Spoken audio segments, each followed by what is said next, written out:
Thank you, Mr. Chair, and thanks to the ranking member and everybody else. This is a great set of information, and obviously I think all of us care about the Universal Service Program, and we all believe in it, and certainly it's very important to the people of Ohio.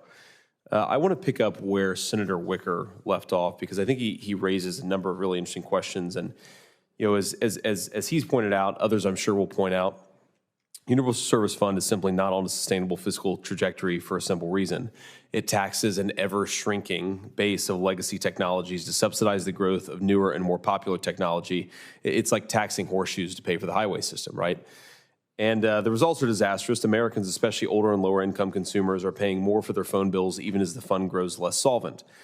Now, I'm new to this committee, so I come at this with a fresh set of eyes, but I think it's fair to say the time to fiddle with the program is behind us. We should actually think for a much more significant overhaul. We in Congress should give FCC guidance to update and overhaul the antiquated funding scheme. Now, I'm very interested in FCC Commissioner Carr's proposal, and Senator Wicker has talked a bit about this. He's outlined a proposal that strikes me as common sense. And the basic idea, as we've just heard, is to tax the edge companies, the sort of the newer technology providers, the people who benefit the most from the expansion of broadband.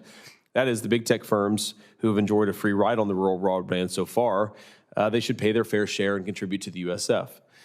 I want to, and I know, Mr. Lyons, you have some concerns with that, and I know others on the panel are supportive of that. So maybe where I'd start here is before getting into whether we think that's a good idea and what the downsides of it are.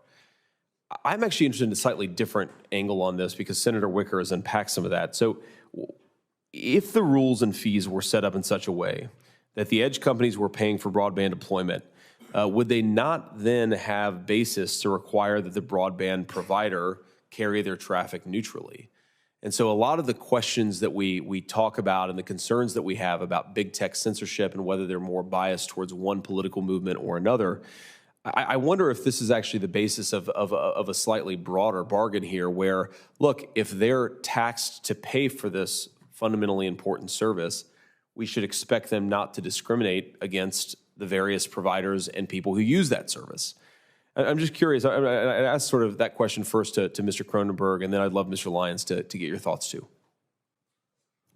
Thank you so much for the question, Senator. Ms. Kronenberg, I'm so sorry. Oh, no problem. Thank you. I think it's important to recognize the significant investment that tech is making to bring global connectivity. They invest in data centers, submarine cables, the interconnection points with the ISPs.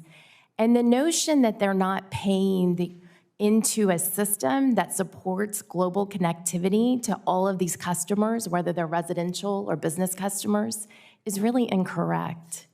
None of the investments that tech is making every year gets support from the Universal Service Fund. We think that you need to really scrutinize the ideas that have been coming because there could really be ill effects and unknown problems. I'm going to give you one example. Please. Today, the FCC doesn't have authority over edge providers, and changing the statute to give them such authority really, I think, could open a Pandora's box.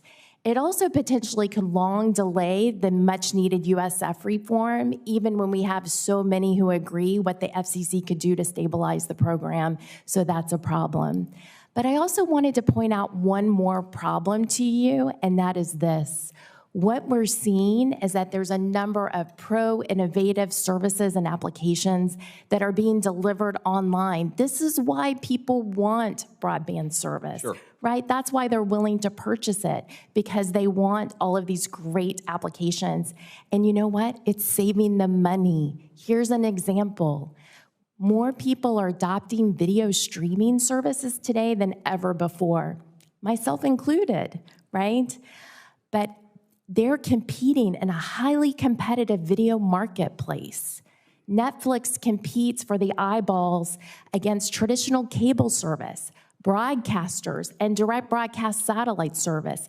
and no one's talking about how a potential USF fee on these streamers is going to tilt the marketplace in a way that's going to make it less attractive for customers to be willing to take that streaming service. Thank you, Ms. Kronenberg. Mr. Lyons, we're short on time, but I'd love to get maybe 30 seconds of thoughts from you as well. Yeah, so I want to second the point that edge providers aren't free riding on the network in the sense that they pay transit fees to the networks that carry their traffic through to consumers. We learned that with the Comcast-Netflix dispute in 2014, 2015, when Comcast changed the fees they were charging to Netflix. And in exchange, Netflix just created its own private networks. They set up data centers closer to home and rerouted around the public internet. That's the kind of unintended consequences I was referring to earlier. When you start taxing one part of the network and not another, there are unintended consequences that can be, it may be efficient or maybe inefficient, but you want it to be driven by the economics, not by regulatory policy. Yeah, that's fair. I appreciate that, Mr. Lyons. I take to heart your point that this can be under-inclusive, and maybe there's sort of a broader way to do this that actually is responsive and accurately characterizes what the market looks like. But I kind of like taking the fundamental structure of the old program, applying it to the new technologies. The question of how to do that is sort of an open one. But Mr. Chair, thank you.